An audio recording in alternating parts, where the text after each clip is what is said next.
Party खेलकूद प्रकोष्ठ के संयोजक श्री अशोक जी अग्रवाल, सह संयोजक श्री सुनील गुप्ता,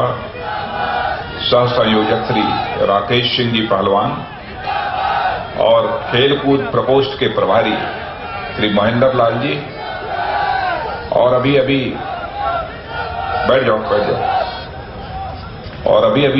मेजर ध्यानचंद जी के पुत्र श्री अशोक ध्यानचंद जी भी मंच पर यहां पर उपस्थित हैं। श्री अशोक ध्यानचंद जी और हमारे भारतीय जनता पार्टी के राष्ट्रीय मंत्री श्री श्याम जी जाजू, राष्ट्रीय प्रवक्ता श्री सुधांशु त्रिवेदी, यहां उपस्थित मेरे सभी नौजवान मित्रों, सबसे पहले तो मैं श्री अशोक अग्रवाल और उनकी टीम को मैं बधाई देना चाहता हूं और बधाई उनके साहस के लिए देना चाहता हूं। आज तक भारतीय जनता पार्टी का कोई प्रकोष्ठ यह साहस नहीं जुटा पाया कि रामलीला के मैदान में उसका कोई बड़ा कार्यक्रम आयोजित हो, लेकिन अशोक अग्रवाल ने कम से कम पहली बार यह साहस किया है कि हम अपना अखिल भारतीय कार्यक्रम जो करना है वह हम रामलीला मैदान में करेंगे। अभी संसद का सत्र चलते हुए आप लोगों ने देखा है, भिन्न भिन्न लोकसभा क्षेत्रों से लोग चुनकर आते हैं और उन्हीं के माध्यम से संसद का गठन होता है। लेकिन किसी भी राजनीतिक पार्टी को खेल का संसद, खिलाड़ियों का संसद आयोजित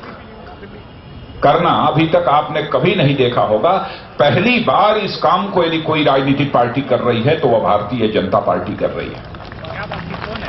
और मित्रों, आप सभी जानते हैं कि हिंदुस्तान दुनिया का एक ऐसा देश है जिस देश में नवयुवकों की आबादी 60-65% से अधिक की है, और जिस देश में नौजवानों की आबादी 60-65% से अधिक हो,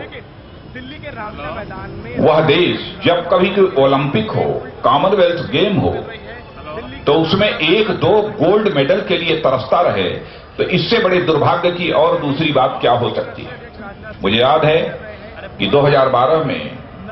लंदन में जो ओलंपिक हुआ था, उस ओलंपिक में भारत को एक भी गोल्ड मेडल हासिल नहीं हुआ था, केवल 6 मेडल हासिल हुए। 6 मेडल हासिल होने के कारण हम लोगों ने यहां बहुत खुशी मनाई, जश्न मनाया कि इस बार लंदन के ओलंपिक में भारत को 6 मेडल हासिल हो गए, जबकि गोल्ड मेडल एक भी हासिल उसमें नहीं हुआ था। मैं यह मानता हूं कि हम भारतवासियों के लिए बहुत बड़ी चुनौती है। जनसंख्या की दृष्टि से हमारा भारत यह दुनिया का एक दूसरा देश है, और साथ ही साथ नौजवानों के मामले में दुनिया का यह पहला देश है जहां पर कि हमारी पूरी जनसंख्या की 60-65% से अधिक आबादी नौजवानों की है। दोनों दृष्टियों से यह देश इतना बड़ा देश है और उसमें हम एक मेडल के लिए तरसते रहे।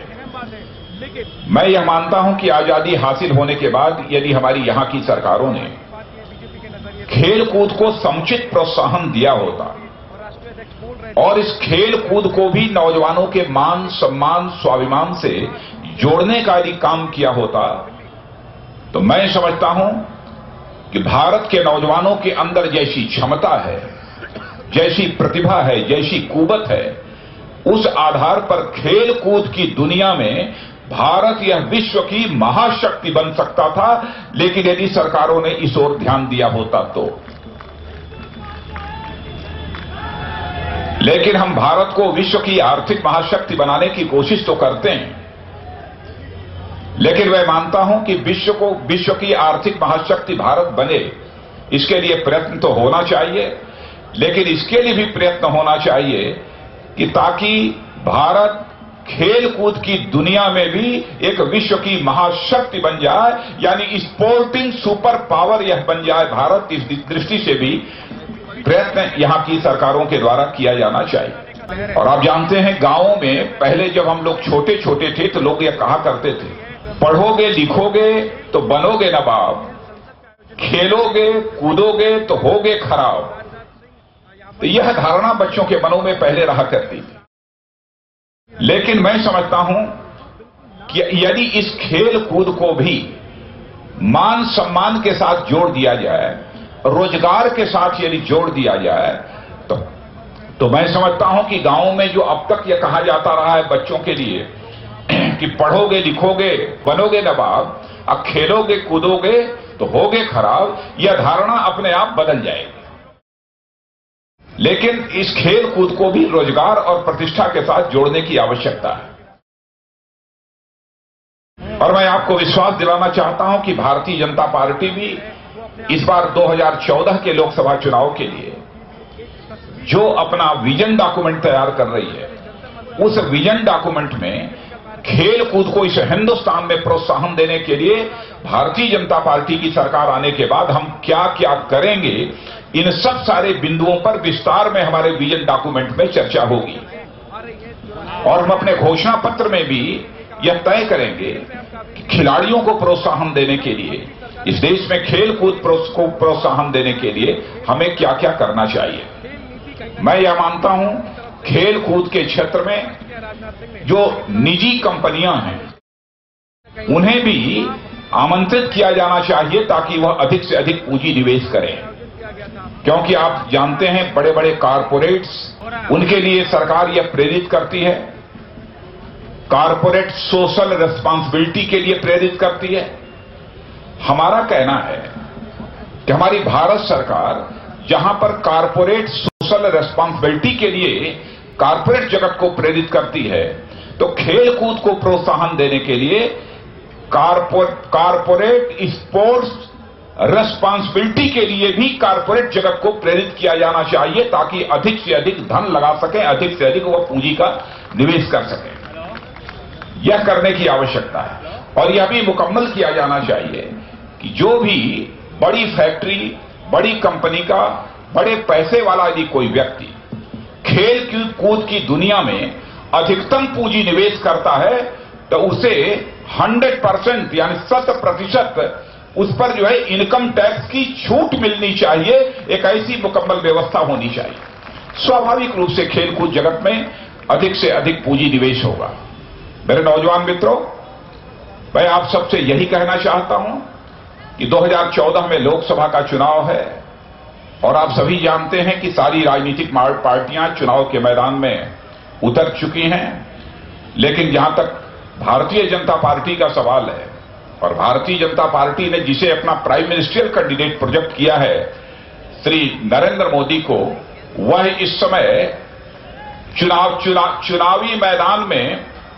मैदान में फ्रंट फुट पर खेल रहे हैं, लेकिन वहीं पर कांग्रेस पार्टी वो बैक फुट पर चुनाव के मैदान में खेल रही है। और बराबर कांग्रेस की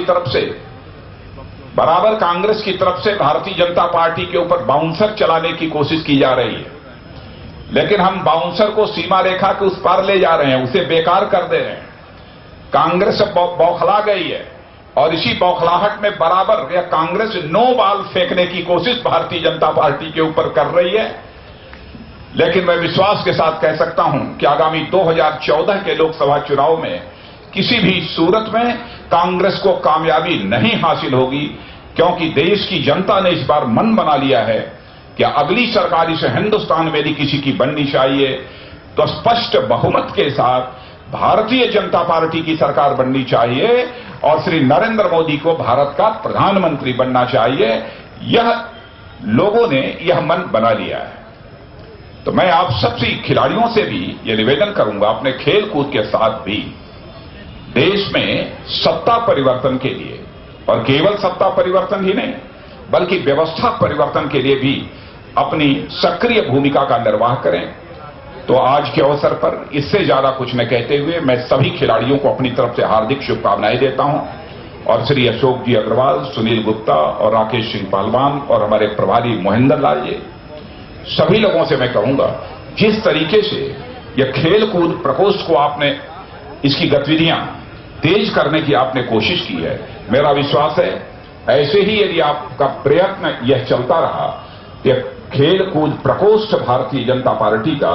इस हिंदुस्तान के खेल कूद के मामले में अपनी एक महत्वपूर्ण भूमिका निभाने में कामयाबी निश्चित रूप से हासिल करेगा। यह मेरा पूरा विश्वास है, भरोसा है। इन्हीं शब्दों के साथ आप सभी नौजवानों को मैं पुनः अपनी हार्दिक शुभकामनाएं देते हुए अपना निवेदन समाप्त करता हूं।